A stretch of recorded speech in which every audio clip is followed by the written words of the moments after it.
Alright, welcome back, ladies and gentlemen. Welcome back to the Dog Bowl Food Truck. Before I begin, I'd like to announce that today, as of time of recording today, the demo for Beyond Safe Shores has come out. I'll be sure and put a link for that in the description. It may or may not work, depending on if YouTube wants to let me have links in the description yet or not, but we'll see how that goes. But it's a visual novel that I sort of stumbled upon while scrolling through YouTube Shorts, and it's an otter artist who was talking about making one, and I was like, wow, this is really cool. So I got happy and excited for them, and so I'll be sure and link it, and who knows how far along it'll be by the time this video actually comes out. Break the magic real quick. I'm recording on January 30th, but this particular video is slated to come out April 25th because of how far ahead I can record sometimes.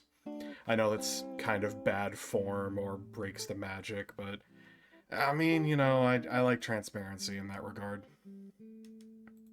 But that's enough of that. Let's talk about Echo. So in the last episode of Echo, we found out that Leo has apparently been a bit of a bully and is violent, even. And there is something going on where Leo claims to have seen Chase outside his window, but, it's not really there. And then Chase, immediately afterwards, had sleep paralysis, and something was tapping at the window during the sleep paralysis, and that something was being very hostile towards Chase, saying, like, he is mine. And then, as we were coming home after, Leo got in a fight with Clint, Duke shows up and is like staring at Chase, being all weird, and apparently Leo told Duke about seeing Chase, and now Duke is seeing Chase. So it kind of seems like everybody that Leo tells about this almost gets infected, like it's a mimetic agent. Speaking of mimetic agents, get connected for free, get education. Anyway, so we're back at Leo's house, patching up after the fight, because things got a little hairy, because that crazy meth head had a crowbar. Once again, Comfort Carl will not be joining us. I feel like I'm doing okay right now, so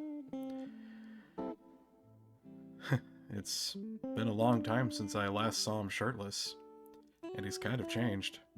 He's thicker, broader in the shoulders and chest, the muscles smoother and a little more filled out.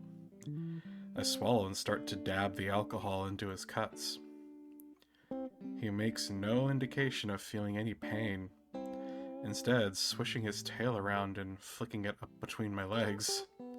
Again, I don't know why, but Leo has a way of making you want to play along, even if you know it's a bad idea. He's been flirting with me this whole time, so I guess he's sort of just broken down my defenses. I heard something interesting. Now, I heard this, I haven't looked into it, so I can't confirm, but given the general information I know of the animals involved, I believe it. But allegedly, like, ravens and or some other corvid will play with wolf puppies and try and foster a relationship with them. That way, when the wolves grow up, they don't mind those birds coming along and, like, pecking at the corpse as well of whatever the wolves killed. So I kind of get it. I also think how this also got me thinking of that video where the guy was checking on the wolf cages or something early in the morning, and the wolf came along and, like, got a hold of one of his gloves and just wouldn't let it go. And so the dude is like, well, I'm stuck here now because he doesn't want to let it go. And the wolf just looks like he's, like, dead asleep, just like, I don't want to let it go. He's just like got his eyes closed.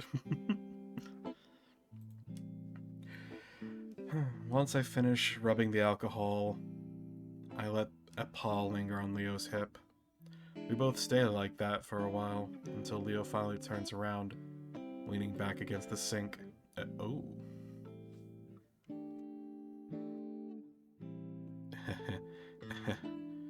Oh my. I look over his form, his broad chest down to his thick stomach. Like what you see? When I look back up at him, his brows are raised, and before I can say anything, he's leaning down. I think he's about to kiss me, so I turn my head to the side, but instead, he just nuzzles the side of my head as he brings me in for a hug. I freeze for a second, but relax into his hold after a while, enjoying the feel of how warm his fur against mine. He doesn't say anything, just holds me. I can feel his excitement through his pants as he presses into me, then starts nibbling at my ear. I gasp as he catches it between his teeth, and I almost moan. He, of course, knows I have sensitive ears. He moans a little in response, and before I know it, he's pulling me up against him. Then he lifts me off the ground as he spins around and sits me up on the sink. Oh my goodness. I was wondering when a CG would finally show up. Holy cow. So, first of all, gonna be real quick, gonna be real honest here. Don't do this. Look at that sink. Look at that sink. Don't do this. You cannot trust you won't break something. Like, I'm just being honest. If it's like a big square cabinet sink thing, okay, then you got some leeway. But if it's just like a hanging sink or a floating sink, whatever you call it, where it's just stuck to the wall, or if it's a standing sink where it's like porcelain from the floor up to the sink or whatever, don't do this. You are risking breaking something, and the last thing you want to do is have something shatter beneath you into a bunch of sharp little pieces as you're falling. But otherwise, this is very romantic, and I am very glad, I say romantic, this is very intense, and I'm very glad that nothing is in that window. Not yet, at least. My head throbs again, and I think I'm about to fall, but he holds on to me before he begins digging his muzzle into my neck, kissing and licking. I gasp and hug around his body, pulling him closer as he licks and nips.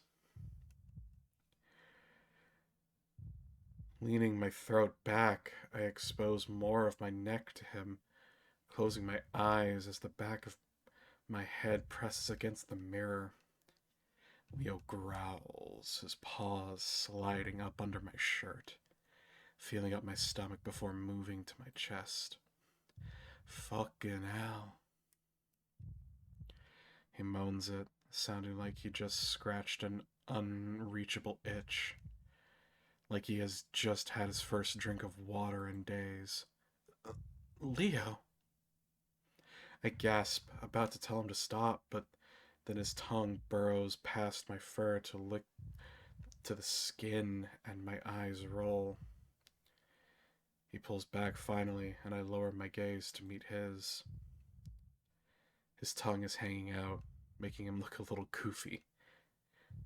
I can see a few of my short brown hairs on his tongue. He starts to lean in again, and this time I don't turn my head away. As he almost reaches me, his eyes suddenly flick to the right, looking over my shoulder. I see shock cross his expression. Then he jumps and spins around, knocking over the soap dispenser and the first aid kit. I jump too. What? Leo continues to stare, one paw clutching his chest, the other digging into my thigh. I wait for him to finish, but he doesn't go on. Did you see something? I thought I did. J- just seeing things, I guess. Finally, he turns his attention to the first aid kit and leans over, starting to pick everything back up. Slowly, I slide down from the sink, pushing my shirt back into place, realizing that the moment had passed. While I'm curious as to what he saw, I'm almost conscious of the fact that the break in our intimacy has made things awkward again. Um, should we check the house? It could be Clint. No, no, it wasn't Clint. Leo grabs his shirt and pulls it back on before turning to me. Just seeing things. I think back to Clint. Well, alright. As we leave the bathroom, Leo looks back in for a moment before flipping the light off. I think it's a little strange that he makes sure to close the door. Leo doesn't make a move on me again that night, instead keeping a good few inches between us on the bed. I couldn't help but wonder if I did something wrong. What I do know is that I'm kind of disappointed.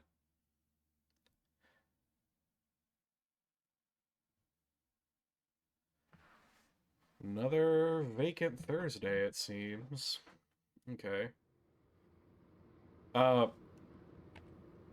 so hold on. He said he looks to the right, and in that CG, the...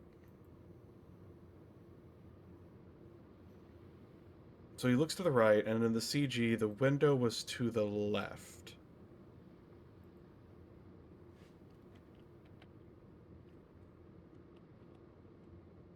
So I have to wonder what he was looking at. So this would imply that the only things to the right would be the door or maybe the mirror? Did he see something in the mirror?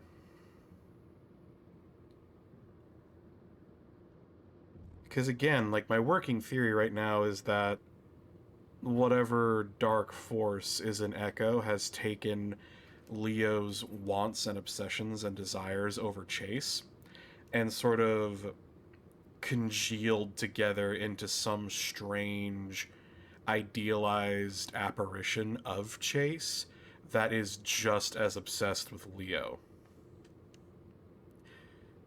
Because, like, okay, so I hate to, bring up something that's going to make people kind of roll their eyes, but Rick and Morty kind of had an interesting idea when there was that episode where Beth and Jerry were brought to a counseling center and it was revealed that their flaws and their inner demons, so to speak, were codependent. Kind of implying, or just outright stating, that the worst parts of themselves that they see in each other are brought out by them being together. And given everything I've seen so far, I kind of have to assume that's similar with Leo and Chase because, like, sure, Leo may be violent, but it seems like he was trying to get over that, trying to not be so violent, if what Kudzu said is anything to go by, where he was cooling down a bit. But now that Chase is here, suddenly he's very looming, very protective, very gotta assert myself in the situation because Chase is here. And Chase, at least with Carl's route, didn't seem to be a little shit, just seemed to be, just empty headed and kind of selfish, which is kind of okay, I guess. I mean, it's nothing that's too bad, but Chase decided to snoop on their computer and didn't like what they found. And also, Chase's. I don't know. Especially like with what we found out where Chase pulled a prank where he made Leo think that Chase was cheating on him.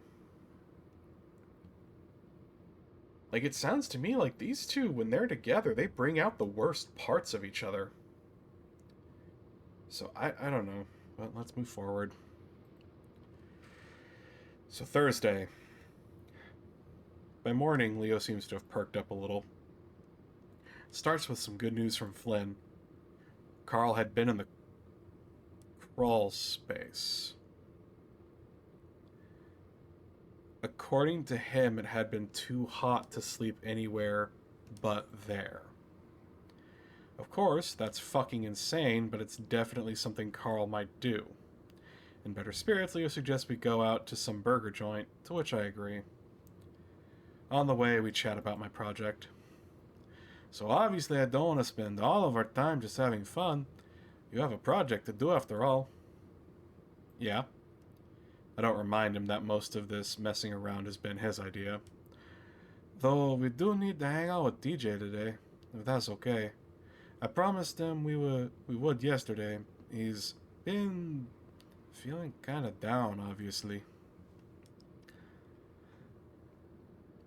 I look down at my sausage biscuit sandwich, the excess grease glistening in the sunlight shining through my window. I was thinking the park? Yeah, that sounds like fun. So what do you still need to do? I take a bite to give myself time to think. Well, honestly, I'm not too sure. The whole premise is about the body that was found in the mine. Yeah, what was that about? Well, I read about it on a website.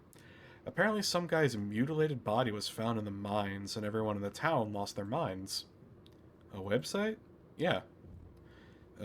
Shouldn't you have a better source than that? Well, especially if the whole idea of your project is based off that.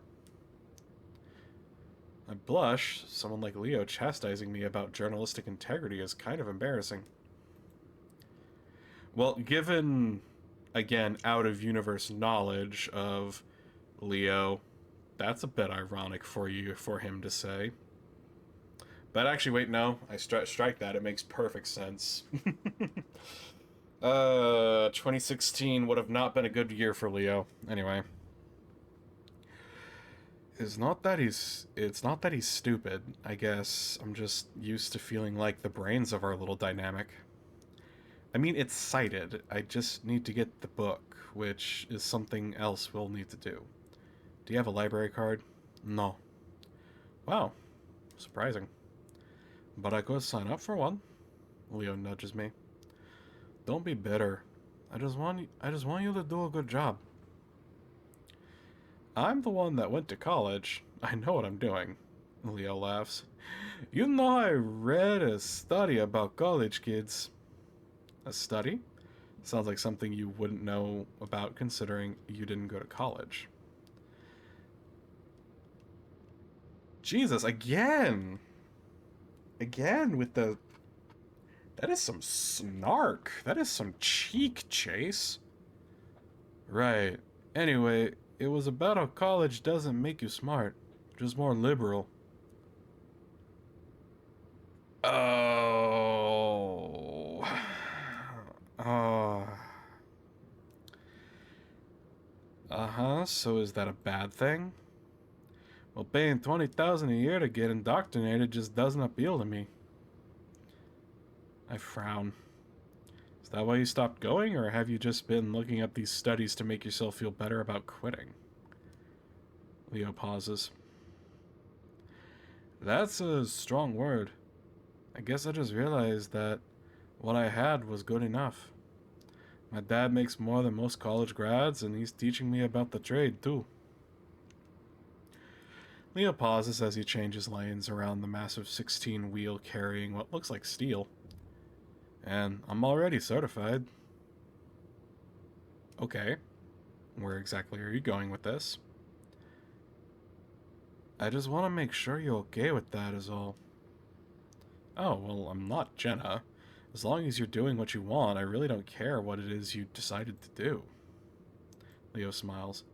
Well, good, and if we... I'm not saying we will, but if we ever got together again, I'll be able to support you. Well, just don't make fun of me for going to college, or what degree I decided to go into. You know you're a good enough writer already. You could have just started up a blog or something. What? I just read that's what journalism is these days. I start sulking again. Maybe you should stop looking these things up. At least I'm learning to do something. It's not like I just got a degree in psychology and stopped there. Well, didn't you tell me that you wanted to go into history? Isn't that worse? Well, let's just drop it. Leo looks at me out of the corner of his eye. Jula, I'm not making fun of you. Well, when someone starts sounding like my dad, I think that's a good time to end the conversation. Oh, you're not into that? Definitely not. So, real quick,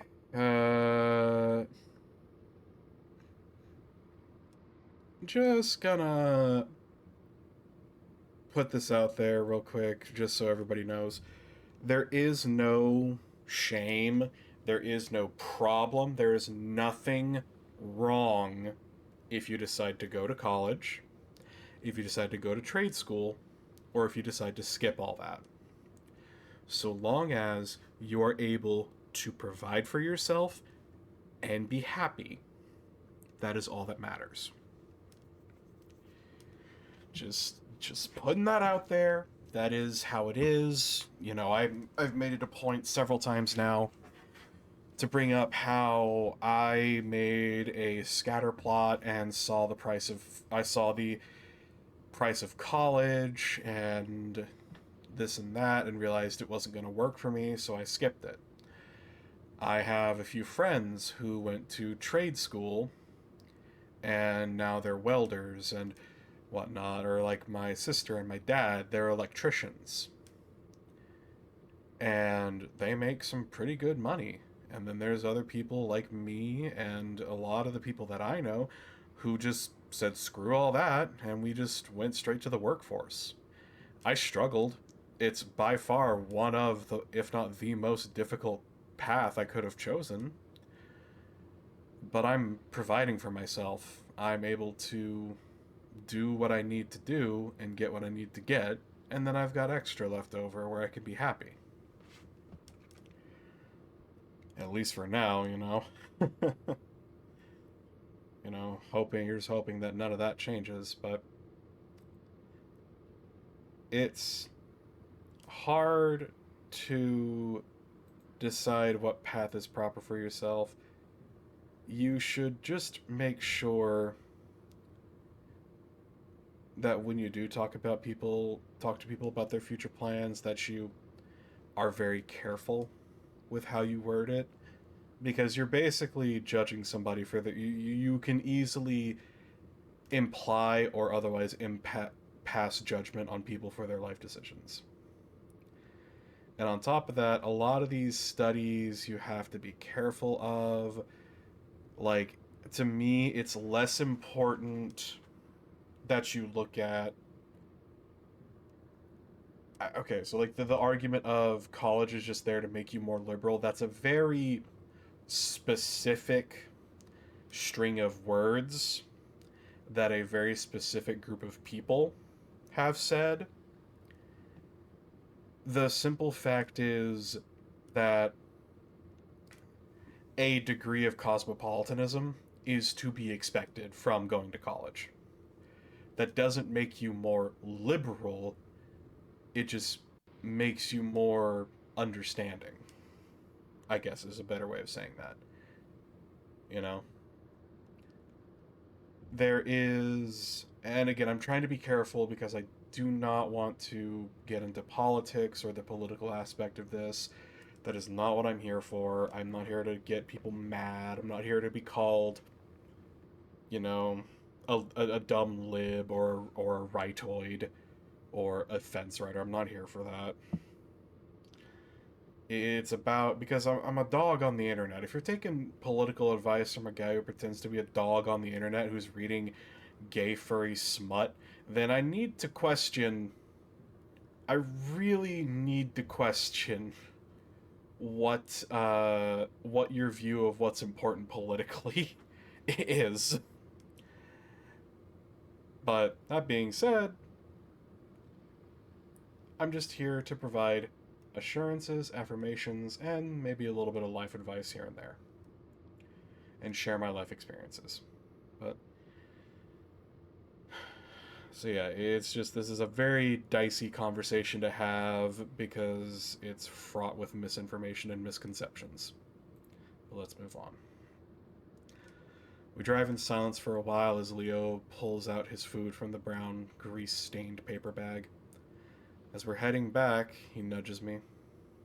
Hey, I have an idea. He talks with his mouth full, one hand holding onto his sausage biscuit while the other steers. Are you asking me? Hey, both hands on the wheel. Leo chuckles as he swigs from his orange juice with his steering paw before returning it to the wheel. Even when I'm in the car, you drive like shit. Hey, I'm way more careful than when you're with me. That makes me feel so much better. Good. He takes another huge bite. I wait while he chews, and when he finishes, he takes another bite. You were saying? Oh, yeah. Uh, you know those train tracks behind my yard? Didn't you say they were important somehow? For those of you who might have misophonia about people eating, I'm just biting the side of my cheek, not actually having anything in my mouth. Yeah, Echo used to be an important junction. Well, why don't we go there? You can film some stuff. The rail yard is only like a 5-minute walk anyway. I think. Actually, yeah, that's a good idea. Leo smiles, panting a little in the heat, looking around at himself. Cool. We'll go over once we get back. There's not much left of the old train yard. The building that used to service the junction is basically gone, save for the foundation. There are two groups of abandoned freight cars, Golden Gate Southwestern, in chipped paint on the sides. I'm happy to see it since it'll help with the scenery I'm trying to capture. After doing a few panning shots along with some close-ups of the cars, I lean against an old freight car with my head back. I close my eyes against the heat. It's almost noon, so it's almost impossible to find any good shade out there. For some reason, it's only now that I realize how stupid it was to do this so early. Sunset would have looked better, along with it being a lot cooler. Leo's been gone almost 20 minutes at this point. He said he was going to get some water bottles, but it's been a while. The sweat seeping into my shirt makes my skin crawl. After looking around, I peel it off and hang it up against a small metal ladder on the frame of the freight cars. I lean back against the exact same spot I was earlier, where it wasn't burning hot, and resume closing my eyes. I vaguely wonder how many miles this thing has covered, how much of the country it's seen. The railway was closed down in the 60s, so it's at least over 50 years old. Unless they're just using Echo as a dump for unwanted train cars and left them here recently. A lot older than I am. There's something weirdly comforting about leaning against something that's been through so much. Almost reassuring. Gee, Chase, you talking about the train car? Or you talking about Leo, bud? It's like swimming in an old river or lake that's been around for millions of years. Something briefly connected to the things that are permanent. I hear rustling through the grass on the other side of the car, but I keep my eyes closed. Leo, I think I'm gonna die. I'm not built for the heat. I wait, but he doesn't say anything. Leo? The rustling starts up again. A long, slow drag through the dried vegetation. This time it sounds like it's coming from under the train. Leo. I finally open my eyes and step away from the car, turning around to look at it, like I can see through it. What are you doing? Obviously trying to scare me. Leo was never as subtle as Jenna, but he did his fair share of at least trying. I lean over to look under the car, glaring. You know if you're trying... I'm met with the emptiness under the car. Just dirt, dead grass, and rusted rails. Was it some kind of animal? It sounded pretty big to be... Jesus! Fuck! Heavy paw slams on my shoulder and I jump as Leo shouts right next to my head. I stumble forward, but he grabs me up, laughing. Holy shit, I've never seen you jump that hard before. Normally I'd be pissed, but that buildup was just had me glad it was Leo. How the hell did you do that? Do what? That whole setup you did. Well, you see, first I take my hand and slap it on your shoulder. No. The whole walking behind me and making that dragging sound under the car. Huh? Leo looks confused. I frown. I guess it would have been kind of impossible for someone Leo's size to sneak around like that without me seeing him. And that is where we're gonna call it for today, because I've got to head to work. So once again, there is something going on here. I have a feeling that there is something extra floating around trying to get close to Chase so it can get rid of him. Or something, I don't know. But this is already heckin' spooky. It's very heckin' spooky. But with that, thank you so much for watching. I hope to see you in the next one. Have a good night, guys.